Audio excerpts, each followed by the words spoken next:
Hello, good morning to you, and many thanks for joining us. You're watching Galaxy Today, coming to you from Galaxy Television, the first this week. My name is Justin Akademi. And no doubt he's joined by Uche Onyekuluji. As usual, is a time where we'll be looking at current things going on in the nation. Of course, you already know who we have here. He's a regular guest, right, Justin? Yes, we'll be looking at the gate of defection that was in the news last week. Defection at the Senate, defection at the House of Representatives, a governor from the North Central also defecting. What are all the implications of this defections for the APC for 2019 for Nigerian politics? We'll be looking at all the matters arising, and we have guests here in Lagos, Abuja, Ibadan, who will be discussing these issues with us. But first up, I think we should take a break. We'll come back and introduce our guest. Do join us again.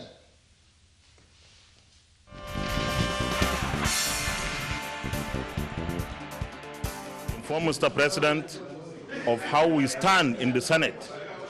As of today, the Senate APC caucus is 53 in number, followed by the other minority parties.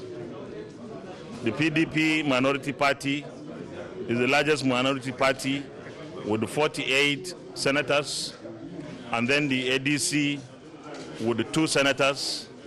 ABGA has 2 senators, and we have 2 vacant seats. I'm here as a member of the APC caucus in the Senate of the Federal Republic of Nigeria.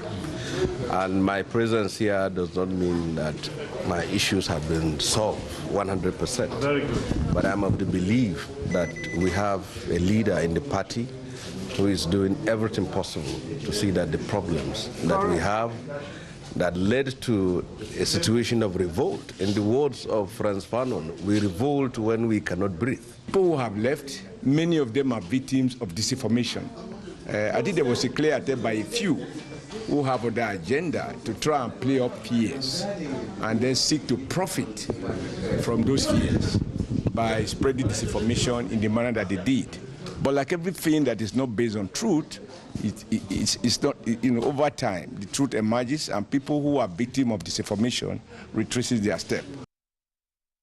Having said that, Mr. Chairman, I want to once again, our discussion 3 weeks ago at your place, is not to rest, but to continue to fight for these members in front of you. But a lot of them are customers.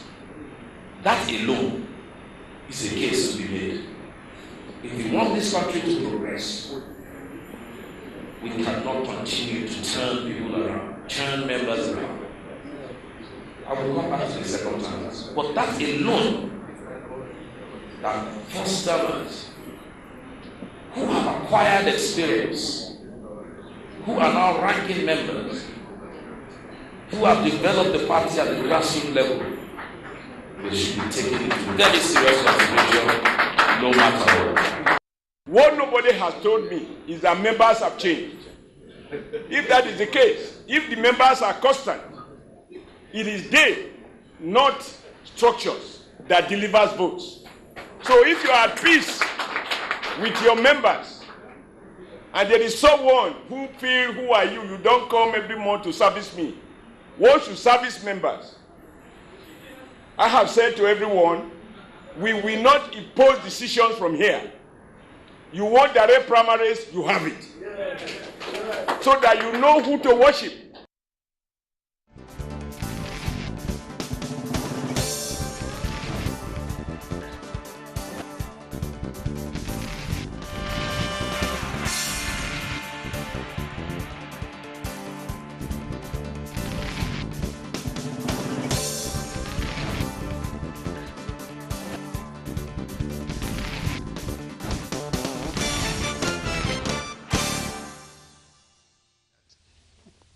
All right, welcome back. My colleague just said behind the cameras that this 2019 election is going to be very intriguing because of all the defections what with the APC right now happening. And of course, similarly, we had some issues like that with the PDP before the 2015 election. Is it like fate trying to resurface, or what are the issues really?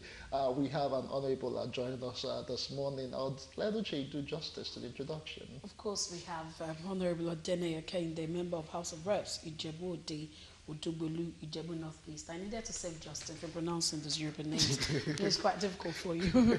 Good morning, sir. It's so good to have you on the show. Good morning. Okay, so my lips are itching, so many things in my mind to ask you about. You belong to the APC party group, and Yes. we've seen a whole lot of things happening within just 1 week. Let's start with that now, all this defection thing. Yeah. Good morning once again. Honorable. It's a normal thing. A lot of you that are out there would see this as what is happening and all sorts of things. But to me and to us that are inside the game, it's a normal thing. And it's just because of the numbers now. That's why a lot of people are looking at it as something fantastic. But if you look at it very well, you study very well, you find out that almost every time you have one person leaving one party for the other and all sorts of things, probably because of interest and maybe if he's having local politics issue and he's no longer comfortable where he is, definitely you want to see that person move. So what is happening is totally a matter of interest. And when it comes to interest, it might be difficult for you to be able to satisfy all interest.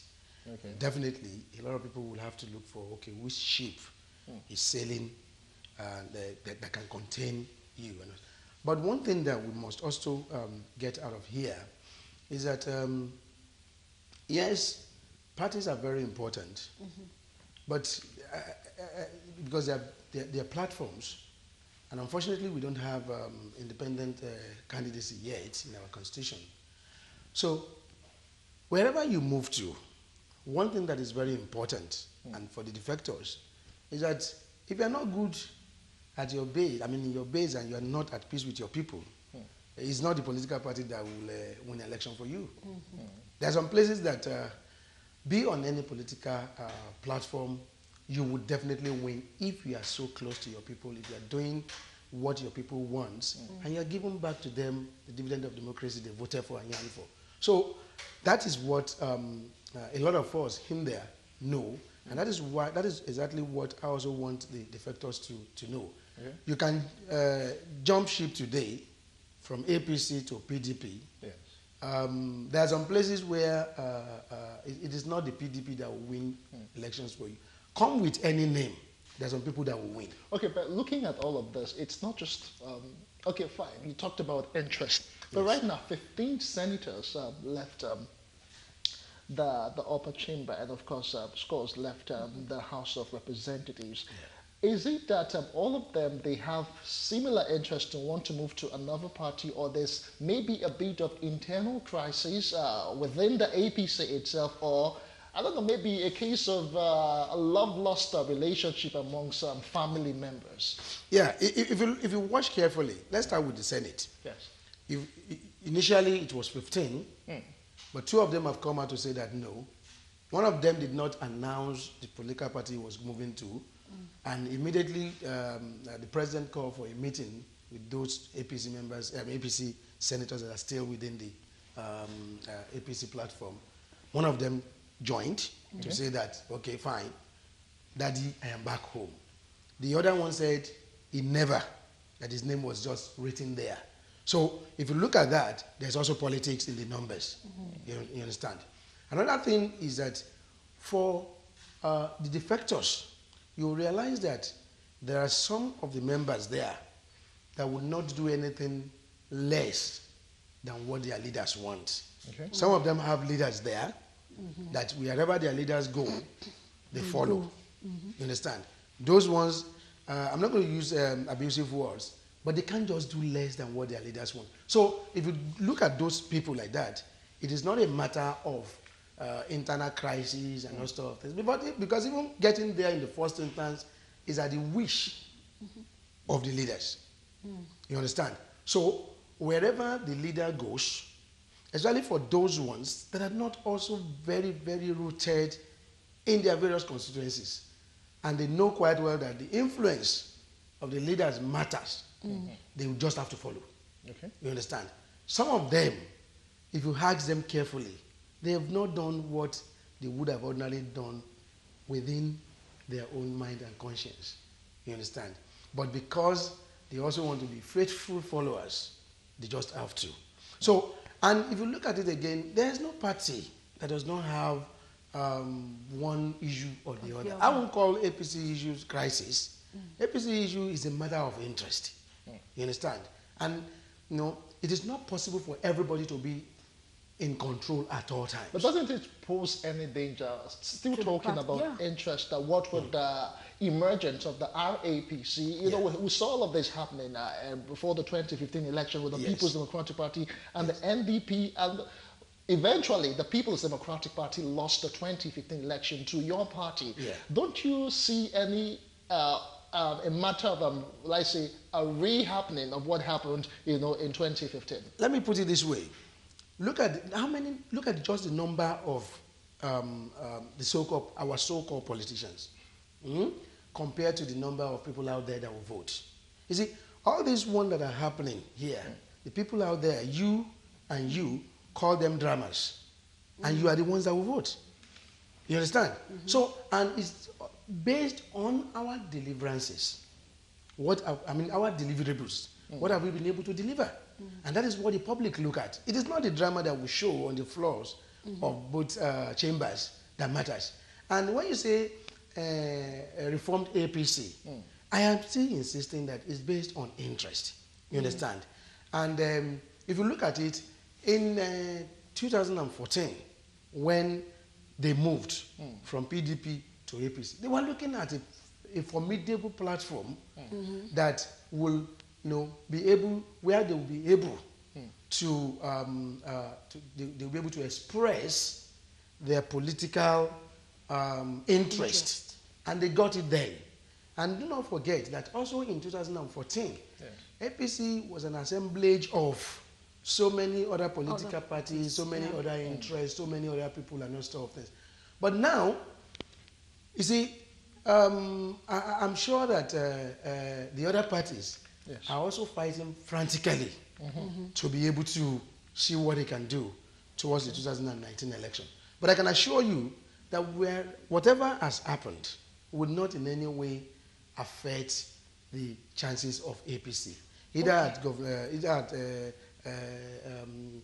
National Assembly level or even state level and presidential level. Okay, what would you say this means to APC? I mean, what political implications or meanings do you give to this with all this that is happening? I mean, 2019 is just a few months away. Yes. You see, let me say this. Why I said earlier that this will not affect APC is the fact that if you check the records, within the 3 years the APC has been there, the records are there. Let us not play politics. Let us not play politics. You cannot compare the achievement of this government within these last 3 years with other government that has been in place before the administration of but it seems that Nigerians are not happy. See, there's something we forget. There's something in Nigeria. And that thing in Nigeria is that we tend to forget things so quickly and forgive.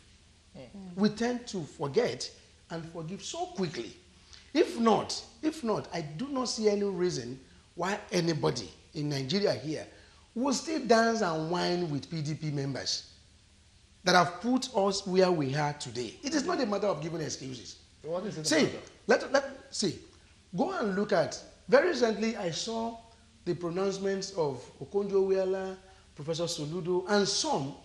Okonjo-Iweala specifically said that if the way things were going, that if we do not save for the future, that only God knows what will happen after 2015.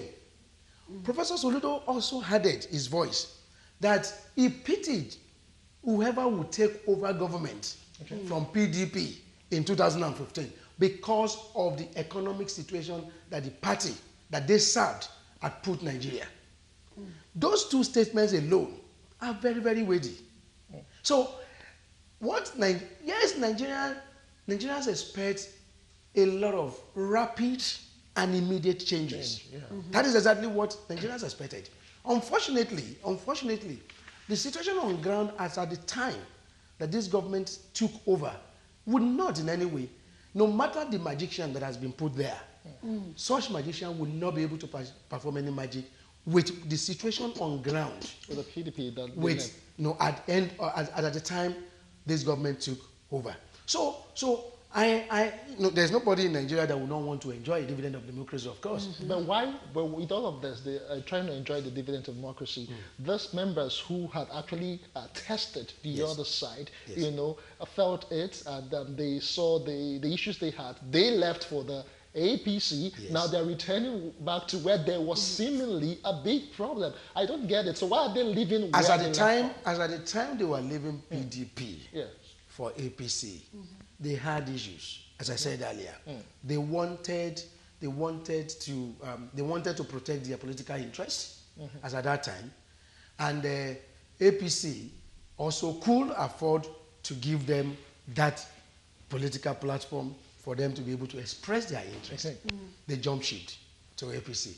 Now, they're looking at it that the way things are, apart from the one I've said that about some leaders, that no matter where you stand, if I have a leader now that has brought me to APC, for instance, and I know that that leader has serious political influence in my constituency and on me, you find out that I may not have option than to move. Apart from that, they realize that one, the way things are in APC for them, they may not also be able to get whatever they wanted to get. So the best thing for them to do is to also go back and also look at where we can negotiate and all stuff, and they moved. So this thing will continue to reoccur at every point in time because of interest. And the only thing we can do is to ensure that all political parties, they have their policies well guarded in such a way that, one thing you must know is that, let us look at advanced democracies.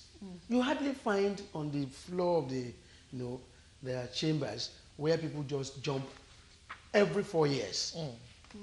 Is that you're a Republican? Yeah. Or you're on the other side. And for anybody to move, there are policies there, and there must be very cogent reason, not just about, because I want a political platform that will satisfy my political interest and all stuff of this. Ask everybody that has been speaking. One common thing you will hear is that, when we came into APC, we believe that APC is going to satisfy the yearnings of Nigerians. APC is going to give dividend of democracy to Nigerians. They promise this, they promise that. Had they not part of those promises, what have they been able to deliver even in their various constituencies? You understand? Because if I've been able to deliver on my own promises to my people, why do I need to change my political platform? Okay, but sir, let's look at 2019. Yeah. With all this happening, do you not think it's going to determine the fate of the ruling party? See, that's why I said earlier that the people out there are the ones voting. It is not about defection of members of National Assembly. You understand? It is the people. Well, you think so? Because a lot of people believe that sometimes the governor or the active players in that particular state have a way of, controlling, not only controlling, Nigerians are wiser, Justin. Right Nigerians now. are wiser. It is not because of the people that defected in 2014 that APC won. It was because people wanted change in this country.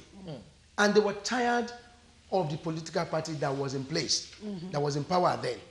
And they believed that with the caliber of people they are seeing, the party should be able to deliver. So it's not a matter of those people that moved from PDP to APC. That was why APC won. And I think that is what is still in their consciences now, that yes, when we move again, it's going to affect APC. No, it won't in any way affect APC, because there are people out there that can witness and that can attest to what APC had been able to achieve. There are people out there in Nigeria that can also let you know that within the short period that APC had or have had, they will not be able to change things the way we would have also expected them to change with that kind of speed that people expected. But what are we doing in APC? What is this present government doing? What this government is doing are two folds. One, trying as much as possible to correct the ills of the past, and at the same time, to give us a future. And, it's not something that will happen within 1 minute, within 1 hour, within 1 year. It's not possible. You understand? So those are the two things that this present government is trying to do. And a lot of people out there, yes, there's no change that will come without pains. Yeah. If we want a better future, we will definitely have that pains now, because those pains have even been packed full there by those that have governed us before. Okay. You understand? And what this APC government is trying to do is take off those pains one after the other and put a future in place. So it is the people that will vote. It's not those people that are defecting that will vote. It is the people. If a governor have satisfied his people, have given to them the dividend of democracy he promised them, if a member of National Assembly have delivered on his promises, it is not the political party that will determine where he's going. Okay, just hold that thought. Now, it's still Galaxy today. Just to remind our viewers that you can be a part of this particular conversation. Just send us an SMS if you have a question, if you have a comment. Feel free to do so. The number will be displayed shortly. You can also interact with us on our social media platforms using the hashtag Galaxy today. Let's continue with you, Honorable. There are talks of more key members defecting. The Kwara State Governor has hinted of his defection. The Benue State Governor has left, and even at some critical meetings last week, and the Speaker of the House of Representatives, your Speaker, and the Senate President were absent at these meetings. Don't you think this might hurt the party in some way or the other? No.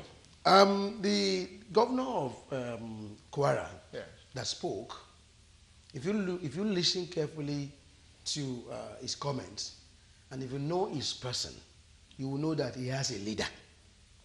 And it is whatever the leader says that he follows. Who is his leader? His leader is his past governor, who is the present Senate President. Wherever the Senate President stays is where the governor will stay. Wherever the Senate President stays is where the members of the National Assembly from his state the Senate will be. President too might defect. That's what you're saying. He hasn't said it, but he may. All hands point to that he may defect. He has his personal reasons. You understand? He has his personal reasons why he wants to defect if he eventually defects.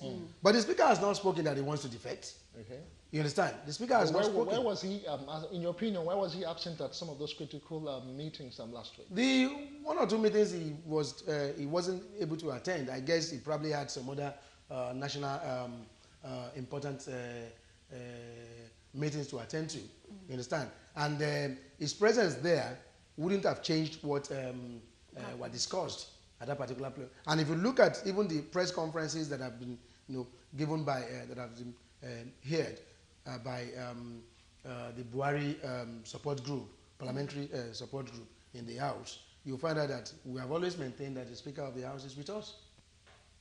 Not until he says he's not.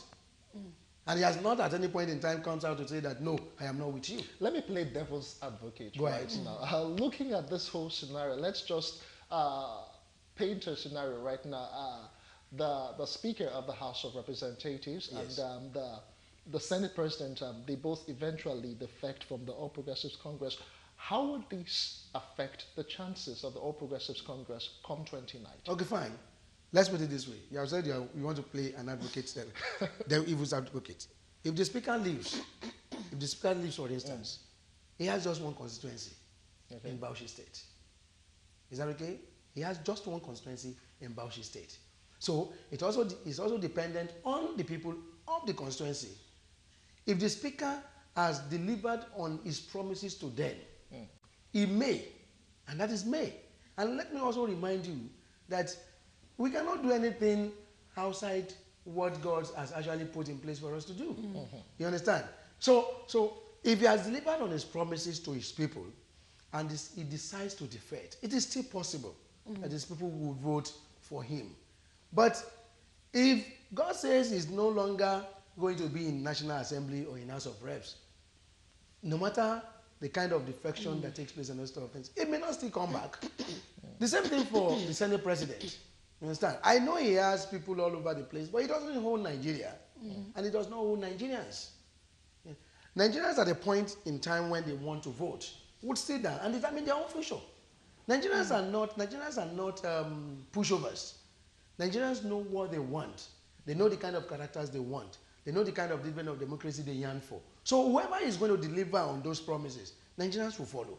So it's not a matter of, as I said earlier, it's not a matter of you defecting from one platform or the other. Nigerians want to hold you to account. Yeah. And for the promises you have made, what have you been able to deliver? And how have you delivered? And for those ones that have not been able to deliver upon, why have you not been able to deliver? And when they still trust you, they give you their votes. And that is it. So it's not a matter of, it's not because... But do you think Nigerians still trust the All Progressives Congress because of the issues playing out right now? A school of thought believes that what happened just last week at the the Senate President's house that was besieged by the security operatives. A lot of Nigerians feel that it has an undertone with the presidency being involved. Don't you think the APC, in a way, is just shooting itself in the leg? You see, let's put it this way. Whatever might have happened in respect of the siege, the security siege on the premises of both the Senate President and the Deputy Senate President, to me, they are just political. The police had come out, the police authority had come out to say that they were never involved in that. And, I don't see any reason why the presidency would not go so low to... So who ordered the siege, in your opinion? The police have spoken. The police, if those people that were there were actually policemen, the head of the police authority has said, we were not involved. So they were not actually policemen? I don't know. Okay. But that was what the police said. The police is in the best position to tell us that we ordered police securities to go and do this or not. Okay. So if they had come out to say that they were not involved, I guess there are a lot of things that we need to really look into properly before we can make a judgment or a position on that particular case. Seems like the House of Assembly is like the battleground now, And with this defection, it looks like the institution is very, very important. But the question is why? Why is it that the institution holds so much ground that it looks like it's affecting both the party and probably the chances of the party in 2019? Yeah, do not forget that we have 3 arms of government. Yes, we do. So if you have 2 highs and one is defective, definitely the whole body system has a problem. And that is exactly what is playing out here. Okay. The legislative arm is very, very important. Important because they hold, the legislative arm hold a very important, they have a very important role to play in the whole democratic structure. Okay. And that is why the legislative arm cannot be ignored, you understand? And because, why does it have impact on political party? Definitely if you have majority of your members of the ruling party in the legislative arm, and it definitely means that whatever happens to them or whatever steps they take or whatever words that comes from them will definitely, whether negatively or positively, impact on the political party they represent. And that is why. So in any democratic structure, there's no way you can wish away the influence and importance of the legislative arm of government. And again, you also see that legislative arm is very important in matter of appropriation, in matter of confirmation of maybe appointees and oversight functions. And so, and we as legislators, we serve as check and balances on the executive. You understand? So at every point in time, the legislator or the legislative arm holds very important position in our democratic structure. So we're very important. Okay. All right. We'll look at more issues and we'll come to Abuja and Ibadan hopefully, but let's take a breather and to remind you to keep sending your messages. We'll take them after this quick timeout. In the moment, we'll be right back. Stay with us.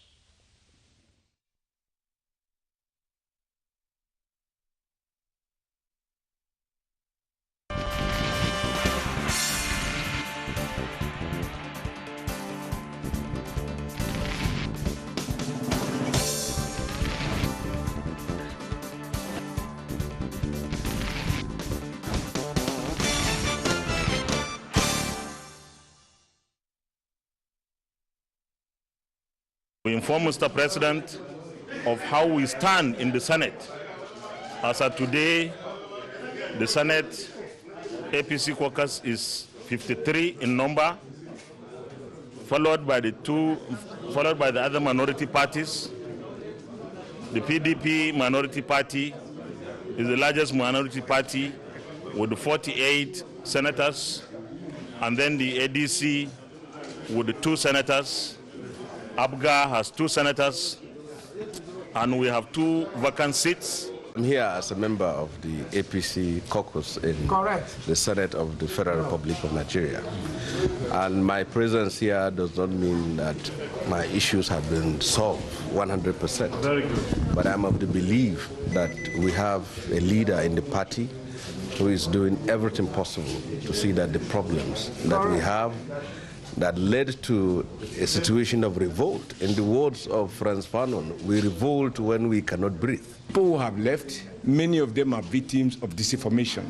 I think there was a clear attempt by a few who have on their agenda to try and play up fears and then seek to profit from those fears by spreading disinformation in the manner that they did. But like everything that is not based on truth, it's not, over time, the truth emerges and people who are victims of disinformation retraces their step.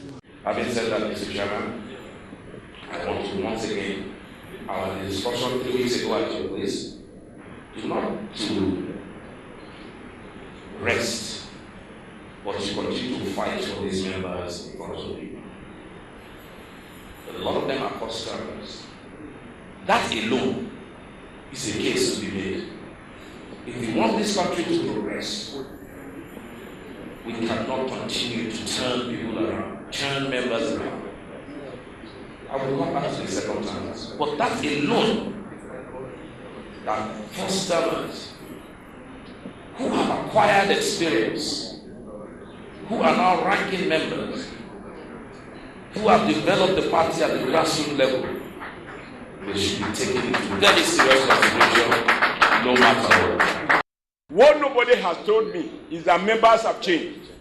If that is the case, if the members are constant, it is they, not structures, that delivers votes. So if you are at peace with your members, and there is someone who feels, who are you? You don't come every month to service me. What should service members? I have said to everyone, we will not impose decisions from here. You want direct primaries, you have it. So that you know who to worship.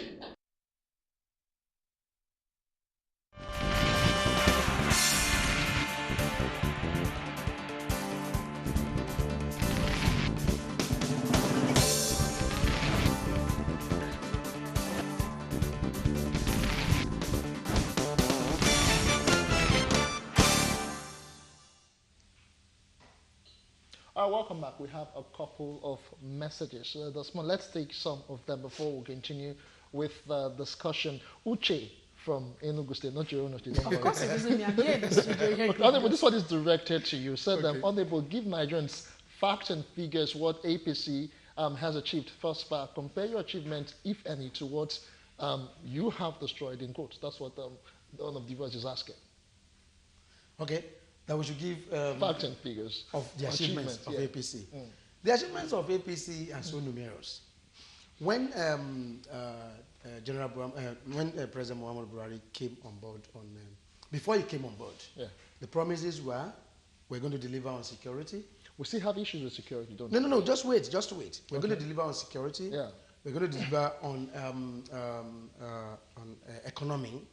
We're going to deliver on fight against corruption. Mm-hmm. Those are the 3 major and key promises that this government gave. Let's pick them one after the other. Security. Are we saying that before the coming of President Muhammadu Buhari, money were not voted for security? When President Muhammadu Buhari came on board, are we saying in Nigeria that we did not see changes, immediate one, between what it was before and now? And when we talk about fight against the insurgency, which is the major one is the issue of Boko Haram. Yeah. Immediately President Muhammadu Buhari came in, the fight was head-on. It was a serious one. And let us also know that what we are having in Nigeria presently as insurgency is not a common war. It happens all over the world. Even in America that is so secured, people are still being killed on a daily basis. But I'm not saying this because, no, I am happy people are being killed, but let's look at it from this angle. It's not a conventional war that you can readily say that yes, we have gone to battle, we have won. You understand? So it's such a war that when you finish with one place, you have another one to face in another place. You have another one to face in another place.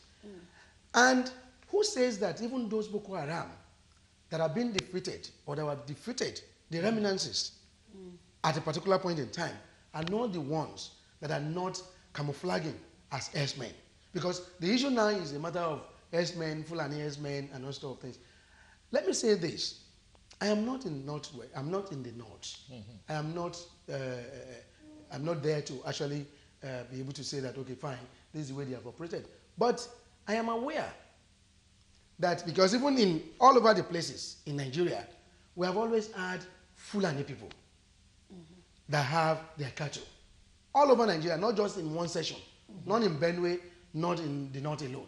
Even in Ogun State, even Lagos State, part of Lagos State, if you go to Ekpe area and all stuff, and Ikorodu, you will still find Fulani S-men. So the question to ask is that, are the current Fulanis different from those Fulanis that we used to have?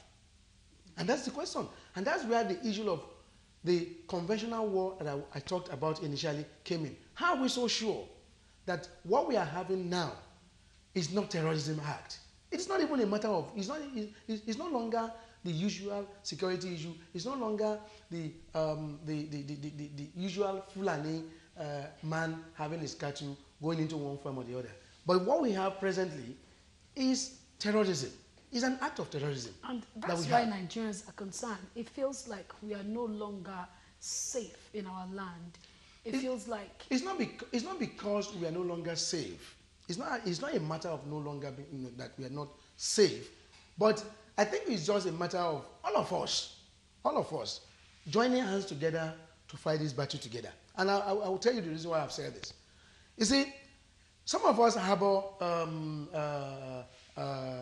these insurgents we're talking about. Some of them are from our houses. Some of them are from our villages. Some of them are from our towns. Some of them are our neighbors. We know them. We know them. And again, they have so much entered into every area in such a way that the security agencies in Nigeria have to also have a lot of responsibilities on their hands. Sorry to butter. Are you saying that in terms of security, this government hasn't failed? Are you saying that this government hasn't failed? And I will tell you why my position is that. Immediately this government came on board, the Boko Haram insurgency that the former government was unable to battle, in spite of all the millions of dollars that were voted for security, this government defeated. And what we have in our hands now, we still have insecurity challenges. We still have security challenges, no doubt about that. But this has also transformed to something else entirely, and this government continues to battle. But I think the way we are, okay, let's look at it from this angle. How many policemen do we have in Nigeria compared to our soaring population of about 200 million? You understand? So, and that is why, of recent, everybody is now clamoring for state policies and state policing and community policing, which I think this government is also moving towards achieving. And if we're able to achieve that, it's going to go a long way to also be able to also help in battling these security issues. So I am saying that in terms of security, this government has tried. But what we have in our hands is not a common war. It's something that happens. Will you rate American government or UK government failing or having failed because of the killings that happened yesterday or the day before there were still some killings in US, would you say because of those killings that government has failed? No. We will continuously, because you see, in every country there are so many diverse interests. Okay. So because of those interests, which cannot be met at once, there will always be issue. Look at economy, for instance. If you still go back to consider what I said, those two people, Professor Soludo and the former Minister of Finance, Okojo-Iweala, said, they had that vision that Nigeria was going to go into economic crisis, even before the 2015, before this present government took over. And that was why they made those statements, because they were part of that government, and they saw what was happening. They saw the huge corruption that was taking place then. And so nobody should be surprised that we got into 2015 and we started talking about economic recession. Okay, but give it to this government. We did not the economic recession did not last 1 year. And it was because of the economic parameters that this government has been able to put in place. Okay, because they promised on delivering on economy, and they were able to deliver, and were able to get out of recession even within very short period of time. Okay, let us not stray from the topic completely, but let's take some comments. Okay, some of those comments, I don't know, I can't take them, they're not good for TV. Okay, from Badamasi, Niger State. Good morning. In fact, even if all members of National Assembly should leave APC, it will still win 2019 election because the masses are very wise. Okay, good morning, gentlemen and lady. Please help me ask your guest, can a hungry man praise God no matter what he claimed they do, as long as Nigerians are hungry and are turning I don't, this is not, I can't really see maybe just rewrite and send.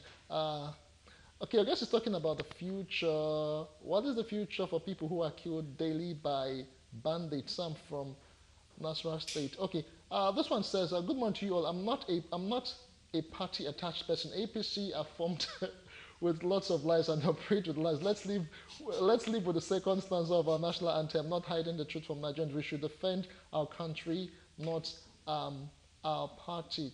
All right, this one says, those people who are leaving APC for APC, they are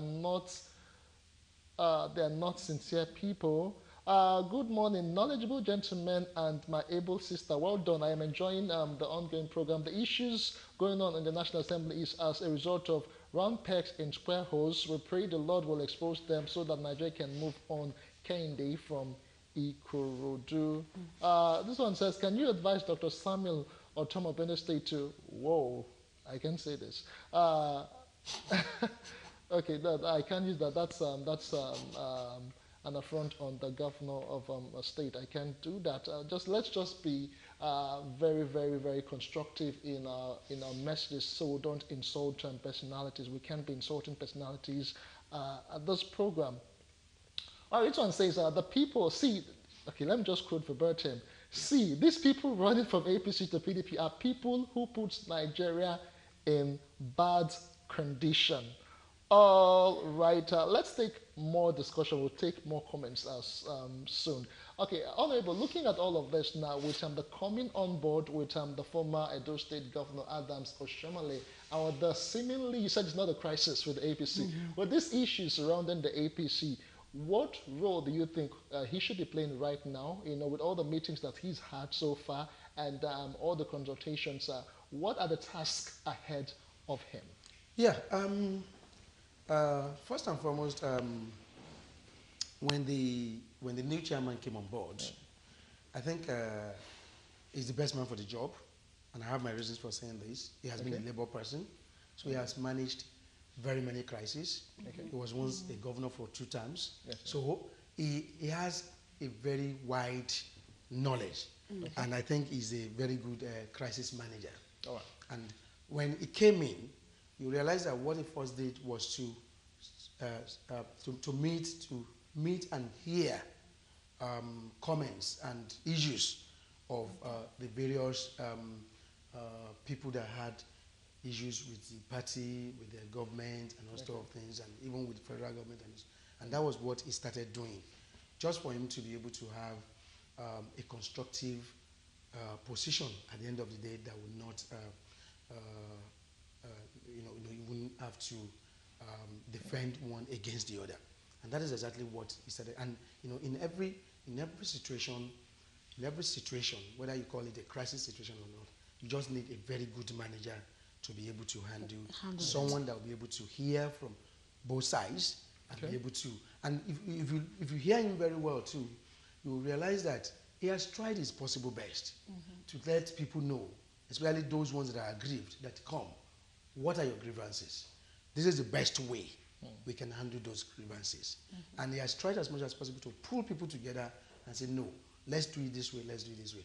But because of specific and particular interest, there are instances where whatever he can achieve are very little. You understand? Because there are some things he cannot also promise. There are some things he cannot promise. You can't promise what you cannot give. If Justin had made up his mind, I mean, if Uche, as my wife, for instance, has made up her mind to pack her things because she's now enjoying something from outside my house, not until it's done on her that those enjoyment outside there are also for a while. There's nothing you can. There's nothing I can tell her that will make her stay. She probably will want to come back after she must have seen outside too that those things that she has and she was looking at while she was inside my house, that they are also not there forever. So what Adam Oshiomhole is doing now is trying as much as possible to resolve issues both at national and state levels. And I think that is what we need as a party. Because of his experiences. He has those experiences to bring to bear now. And I think to a large extent, he has tried as much as possible to do that. He still have a lot to do because he must deliver. As a party shifting, as a party chairman, at national level for that matter, he must deliver. The measure of his success is 2019, when he's able to deliver the government back to the hands of APC. Honorable, I've asked you this before, but one of our viewers is asking, maybe I should just reiterate. In 2014, when senators, members of House of Representatives and governors left their parties and formed the APC won the presidency. Yes. The same people are leaving APC. Are you telling us they're politically valueless? Let me put it this way. I am not saying that they are valueless, because there's nobody that does not have a value. Everybody has a value. And you will not get to know the value of each person until you probably get to meet and get closer to that person and look at his achievement. You understand? But let me put it this way. In 2014, I'm not saying that the defection of those people to APC, from PDP to APC, did not have impact. But I want to commend their vision as at that particular point in time, because they were able to see beyond what a lot of people within the party that stayed behind saw. They knew the damages that have been done to that party. And they knew that Nigerians yearned for change. So they would have been fools if they had stayed back in PDP during that particular period of time, because they knew that their failure was coming.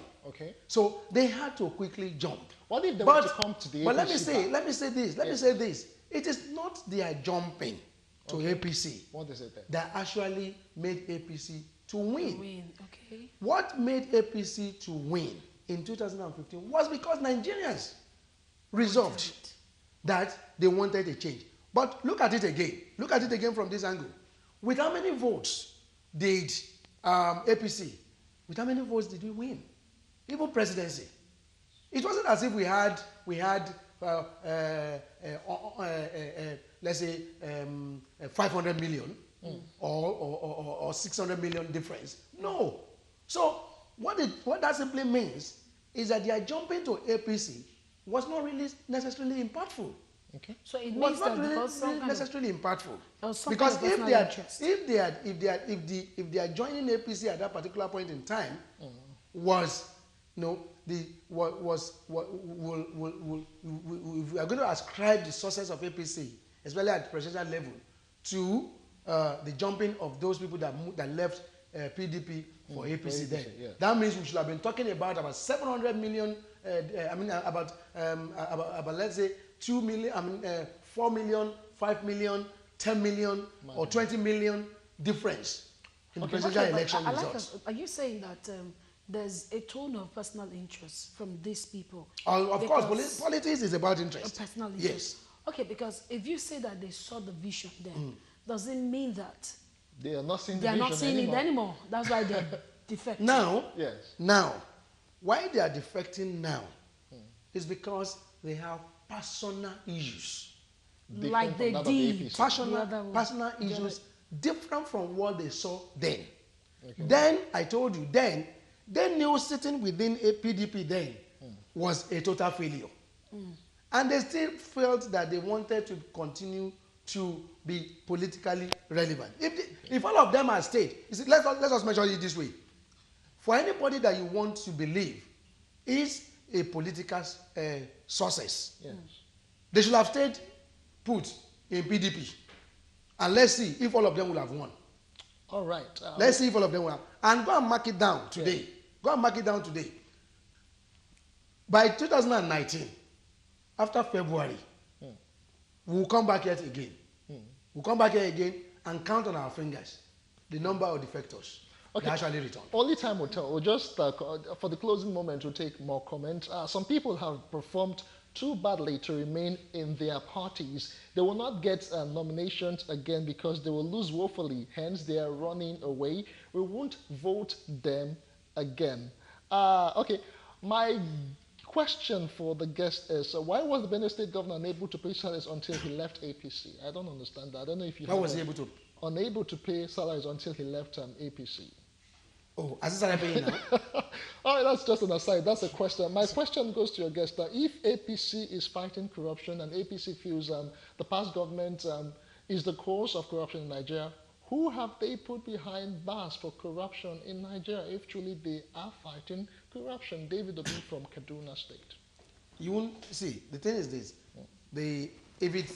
let's assume, let's take it this way.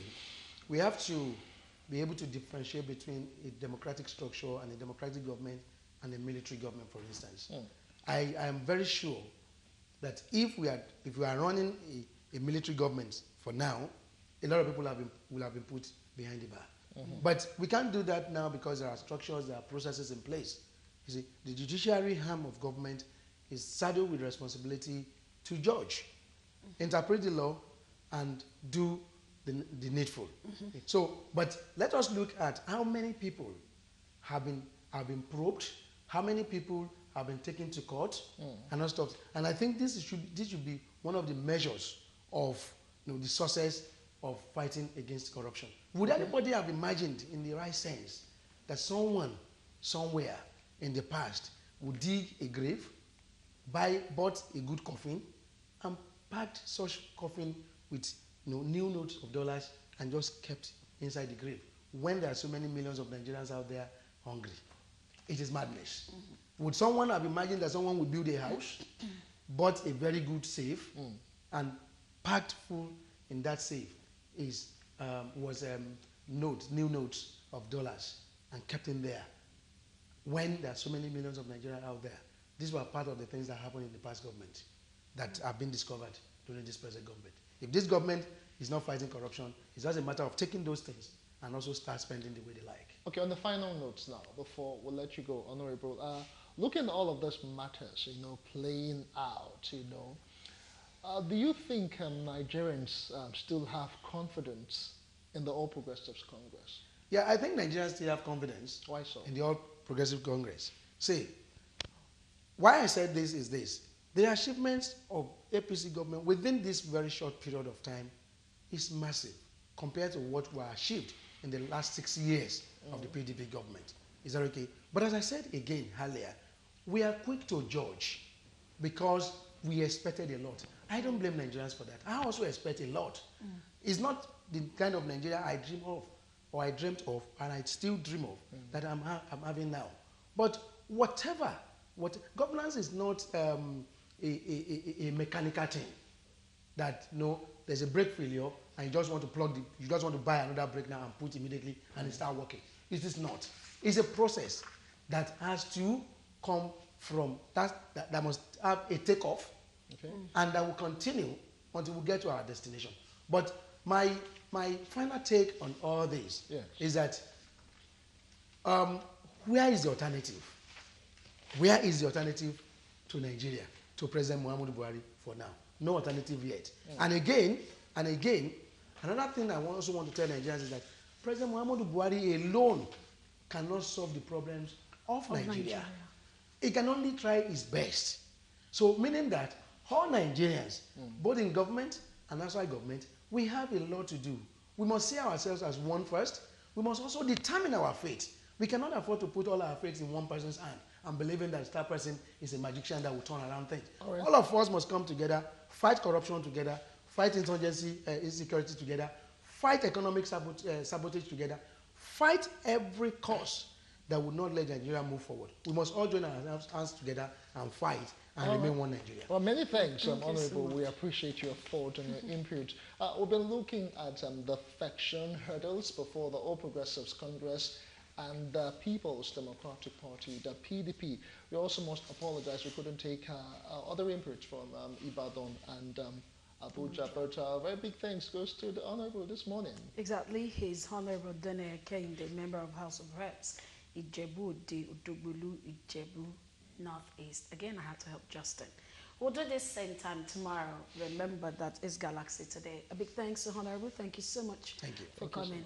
And thank you to those of you out there who made it a date. We'll see you tomorrow. I'm Uche Onyekuluje. Have a splendid Monday. And I'm Justin Academy. A very big thanks to those who sent us SMSs and conversing with us on social media. We'll be right back tomorrow, 10 a.m. Bye for now.